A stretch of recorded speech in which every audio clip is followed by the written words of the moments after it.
Hello students, I am Nalini सेठ। आज हम क्लास 4th का रचना प्रसून का चैप्टर नंबर 17 अनेक शब्दों के लिए एक शब्द पर इसका हम रिवीजन करेंगे। ठीक है, तो इससे पहले मैं वाली वीडियो में हमने चैप्टर 16 का रिवीजन किया था। अब हम चैप्टर नंबर 17 अनेक शब्दों के लिए एक शब्द इसका हम रिवीजन करेंगे। ठीक है, तो सबसे पहले हम इस चैप्टर को ना एक बार दोबारा से समझते हैं कि अनेक शब्दों के लिए एक शब्द किसे कहा जाता है। ठीक है, नीचे लिखे वाक्यों को everyone take out your books, chapter number 17, open your book. नीचे दिए गए वाक्यों को ध्यानपूर्वक पढ़िए और समझिए। जो पढ़ा लिखा ना हो ऐसे व्यक्ति को मुश्किल से रोजगार मिलता है। ठीक है, जो पढ़ा लिखा ना हो ऐसे व्यक्ति को मुश्किल से रोजगार मिलता है। अब हमने क्या किया, जो पढ़ा लिखा ना हो उसकी जगह हमने क्या लिखा, अनपढ़। ठीक है, जो पढ़ा लिखा ना हो उसको हम क्या बोलते हैं, अनपढ़। तो अनपढ़ व्यक्ति को मुश्किल से रोजगार मिलता है। हमें दूसरों का भला करने वाला बनना चाहिए। हमें दूसरों का भला करने वाला बनना चाहिए। तो यहाँ पर आ रहे 1 2 3 4 5 शब्द, दूसरों का भला करने वाला। अब हमने क्या किया, हमें परोपकारी बनना चाहिए। दूसरों का भला करने वाला, इन 5 शब्दों की जगह हमने क्या शब्द यूज किया, परोपकारी। ठीक है, हमें परोपकारी बनना चाहिए। तो उपयुक्त वाक्यों में एक ही बात को कहने के लिए पहले वाक्यों में अधिक शब्दों का प्रयोग हुआ है और दूसरे वाक्यों में उसी बात को एक शब्द द्वारा व्यक्त कर दिया गया है। ठीक है, पहला वाक्य क्या था, जो पढ़ा लिखा ना हो, उसकी जगह हमने क्या यूज किया, अनपढ़। ठीक है, जो दूसरों का भला करने वाला हो, दूसरों का भला करने वाला, इसकी जगह हमने क्या यूज किया, परोपकारी। ठीक है, तो जो शब्द अनेक शब्दों या फिर वाक्यांशों के स्थान पर प्रयोग किए जाते हैं वे अनेक शब्दों के लिए एक शब्द कहलाते हैं। जो पढ़ा लिखा ना हो, जो पढ़ा लिखा ना हो ऐसे व्यक्ति को हम क्या बोलते हैं, अनपढ़। अब हमने इसमें क्या किया, 1 2 3 4 5 इन 5 शब्दों की जगह हमने एक शब्द यूज किया, अनपढ़। ठीक है, दूसरों का भला करने वाला, दूसरों का भला करने वाला, दूसरों का भला करने वाला, इसको हम क्या बोलते हैं, परोपकारी। ठीक है, परोपकारी। अब इसमें देखिए 1 2 3 4 5 इसमें भी 5 शब्द है। अब इन 5 शब्दों की जगह हमने क्या यूज किया, एक शब्द परोपकारी। तो जो शब्द अनेक शब्दों या वाक्यांश के स्थान पर प्रयोग किए जाते हैं वे अनेक शब्दों के लिए एक शब्द कहलाते हैं। इन शब्दों के प्रयोग से क्या होता है, भाषा सुंदर, संक्षिप्त व स्पष्ट हो जाती है। भाषा सुंदर हो जाती है, संक्षिप्त मतलब शॉर्ट हो जाती है थोड़ा सा, और क्लियर हो जाता है। तो अनेक शब्दों के लिए एक शब्द के कुछ उदाहरण नीचे दिए गए हैं, इन्हें आपको याद करना है। इन्हें आइए देखिए, इन्हें हम पढ़ते हैं। जो कभी ना मरे उसे क्या बोलते हैं, अमर। जो ईश्वर को माने, आस्तिक। जो ईश्वर को ना माने, नास्तिक। जो कभी बूढ़ा ना हो, अजर। जिसका अंत ना हो उसे क्या बोलते हैं, अनंत। जो परीक्षा में सफल हो, उत्तीर्ण। और जो परीक्षा में असफल हो उसे बोलते हैं अनुत्तीर्ण, मतलब फेल होना। ठीक है, जो जहां प्रजा का शासन हो, प्रजातंत्र। जहां राजा का शासन हो, राजतंत्र। जिसके माता पिता ना हो उसे हम क्या बोलते हैं, अनाथ। ठीक है, शहर में रहने वाला शहरी, गांव में रहने वाला ग्रामीण। जो प्रशंसा के योग्य हो, प्रशंसनीय। जो निंदा के योग्य हो, निंदनीय। कम बोलने वाला, मितभाषी। और अधिक बोलने वाला, वाचाल। ठीक है, जो बोल ना सके उसे हम कहते हैं मूक। जो बुरे काम करने वाला, दुराचारी। अच्छे काम करने वाला, सदाचारी। ठीक है, जो मांस खाता है, मांसाहारी। और जो शाक सब्जी खाता है, शाकाहारी। जिसका भाग्य अच्छा हो, भाग्यशाली। जो वर्ष में एक बार होता हो, वार्षिक। जो महीने में एक बार होता है, मासिक। जो प्रतिदिन होता है दैनिक, जैसे दैनिक समाचार पत्र हमारे घर में आते हैं तो रोजाना होने वाला। साथ में पढ़ने वाला सहपाठी, क्लासमेट। जिसका कोई दोष ना हो, निर्दोष। जो काम से जी चुराता हो, कामचोर। जिसे वेतन नहीं मिलता, अवैतनिक। जो लोगों में प्रिय हो, लोकप्रिय। जो भाग्य भरोसे रहते हैं, भाग्यवादी। जो हमेशा सच बोलते हैं, सत्यवादी। जिसके नीचे रेखा खींची हो, रेखांकित।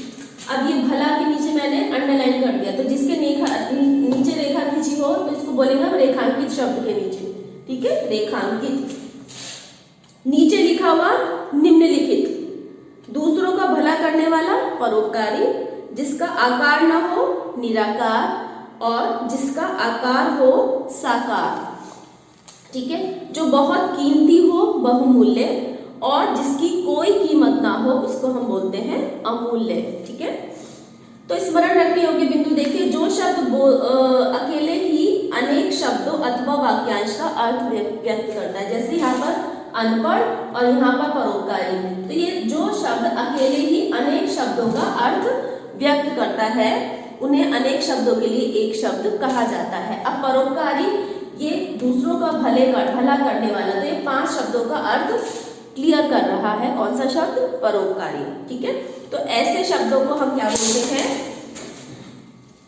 अनपढ़ और परोपकारी। इनको बोलते हैं अनेक शब्दों के लिए एक शब्द। ये क्या कर रहे हैं? अकेले ही अनेक शब्दों का अर्थ प्रकट कर रहे हैं। इनके प्रयोग से समय और जगह की बचत होती है और इनका प्रयोग भाषा को सुंदरता और स्पष्टता प्रदान करता है। ठीक है, अब देखिए निम्नलिखित प्रश्नों के उत्तर दीजिए। मौखिक अभिव्यक्ति अधिक बोलने वाले के लिए प्रयुक्त होने वाला एक शब्द बताइए। उसको क्या बोलते हैं? अधिक बोलने वाला? वाचाल। क्या बोला जाता है उसको? वाचाल। प्रजातंत्र शब्द का प्रयोग किसका शासन होने पर होता है? प्रजा का शासन होने पर। ठीक है, प्रजा का शासन होने पर प्रजातंत्र होता है। अब नीचे दिए गए वाक्यों में रंगीन शब्दों के लिए एक शब्द लिखकर वाक्य पूरे कीजिए। यहाँ पर कुछ कलर सेंटेंसेस दिए गए, वर्ड्स दिए गए हैं। उन वर्ड्स की जगह आपको एक शब्द यूज करना है। ठीक है, कंस बुरे काम करता था तो वह क्या था? बुरे काम करने वाले को क्या बोलते हैं? दुराचारी। कंस बुरे काम करता था, वह दुराचारी था। राजू मेरे साथ पढ़ने वाला छात्र है, वह मेरा साथ पढ़ने वाले को क्या बोलते हैं? सहपाठी। बहुत से समाचार पत्र प्रतिदिन छपते हैं, वे डैश समाचार पत्र कहलाते हैं? दैनिक। ठीक है, गांधी जी हमेशा सच बोलते थे, वे डैश थे, क्या थे? सत्यवादी। सुशील इस बार परीक्षा में सफल ना हो सकी, वह डैश हो गई? अनुत्तीर्ण। ठीक है, मेरा भाई काम से जी चुराता है, वह क्या है? कामचोर। काम से जी चुराने वाले को क्या कहते हैं? कामचोर। अब निम्नलिखित अनेक शब्दों के लिए एक शब्द लिखिए जो बहुत कीमती हो, उसको क्या बोलते हैं? यहाँ पर हमने पढ़ा था बहुमूल्य। ठीक है, जिसके माता पिता ना हो, अनाथ। जो वर्ष में एक बार होता है, वार्षिक। जो ईश्वर को ना माने, नास्तिक। जो कभी ना मरे, अमर। कम बोलने वाला, मितभाषी। ठीक है, और अब देखिए सही उत्तर वाले विकल्प पर राइट लगाएंगे। जो लोगों में प्रिय हो, सर्वप्रिय, परमप्रिय, लोकप्रिय या देवप्रिय, उसको हम बोलते हैं लोकप्रिय। Third option is the correct option. जो ईश्वर को माने वह क्या कहलाता है? नास्तिक। First option. जिसका कोई दोष ना हो, निर्दोष का ऑप्शन, थर्ड ऑप्शन। और जिसका आकार ना हो उसको बोलते हैं हम निराकार। निराकार इज द करेक्ट ऑप्शन। तो इस तरह से आपने चैप्टर समझा। ठीक है, अब हम क्या करते हैं, इसका हम रिवीजन करते हैं। मैं आपको एक रिवीजन टेस्ट दूंगी, ये आपको अपने आप करना है। ठीक है, तो यहाँ पर बेटा take out your copies everyone, take out your copies and write down revision test. ठीक है, इसका हम रिवीजन करते हैं।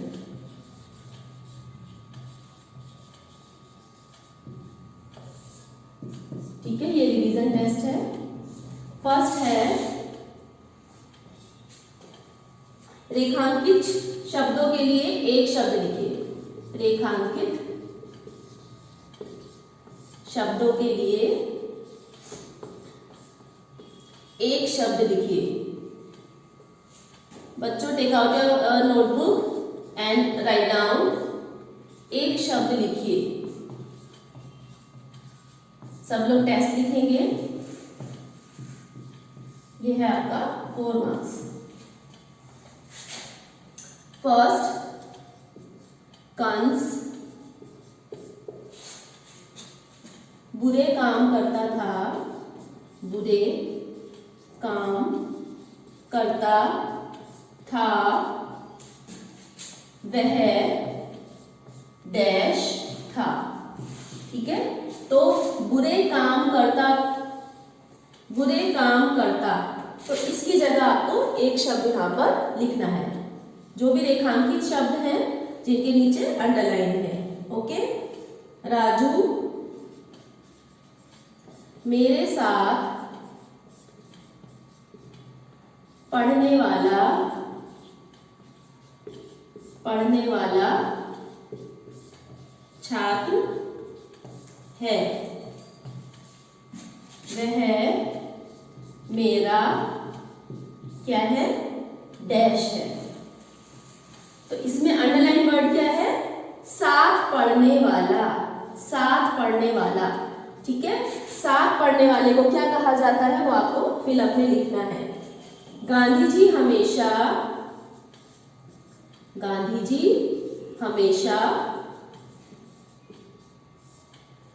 सच बोलते थे, सच बोलते थे,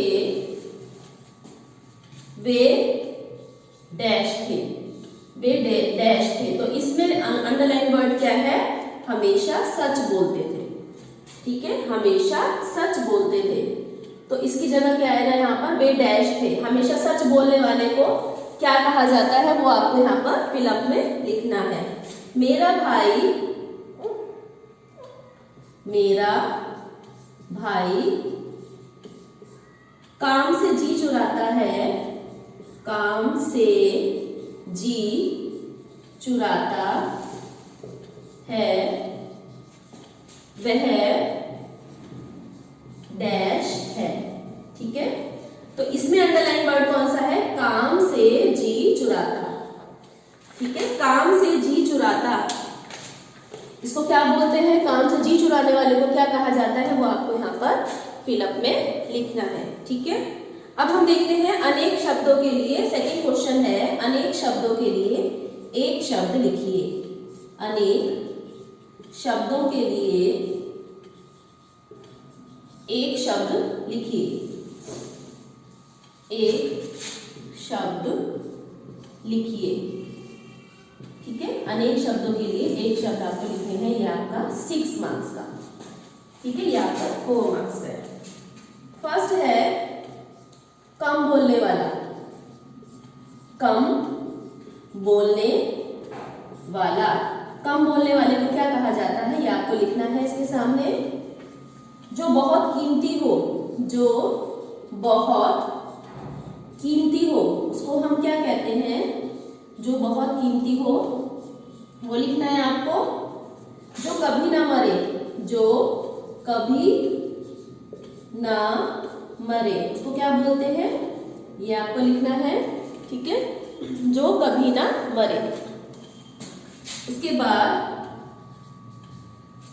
जिसके माता पिता ना हो, जिसके माता पिता ना हो, उसको क्या कहा जाता है। ठीक है, जो ईश्वर को ना माने, जो ईश्वर को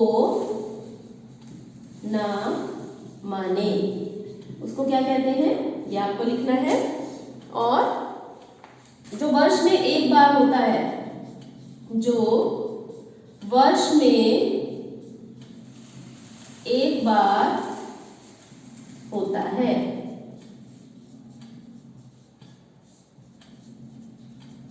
जो वर्ष में एक बार होता है। ठीक है, फर्स्ट है कम बोलने वाला, सेकंड है जो बहुत कीमती हो, ठीक है, थर्ड है जो कभी ना मरे। ठीक है, जो कभी ना मरे। नेक्स्ट है जिसके माता पिता ना हो, जो ईश्वर को ना माने, और जो वर्ष में एक बार होता है उसे क्या कहते हैं। तो ये 6 मार्क्स का क्वेश्चन है, इनके आपको आंसर लिखने हैं। उसके बाद देखते हैं सही उत्तर वाले विकल्प पर राइट लगाइए। क्वेश्चन नंबर 3, सही उत्तर वाले विकल्प पर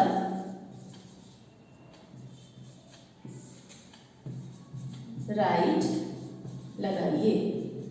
ये है आपका 2 मार्क्स का। जो लोगों में प्रिय हो, जो लोगों में प्रिय हो उसको क्या कहते हैं? सर्वप्रिय, फर्स्ट है सर्वप्रिय, सेकंड परम प्रिय और थर्ड ऑप्शन है लोकप्रिय।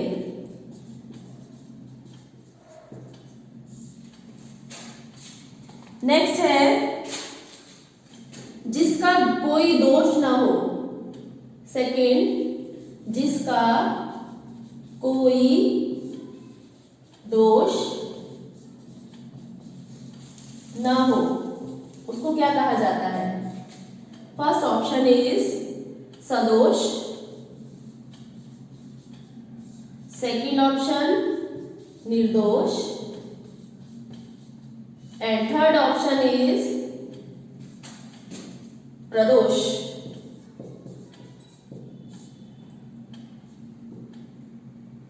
ठीक है, तो ये आपका जो पूरा रिवीजन टेस्ट है ये है टोटल 12 मार्क्स का। ठीक है, ये 12 मार्क्स का आपका टेस्ट है। एक बार हम दोबारा से देख लेते हैं।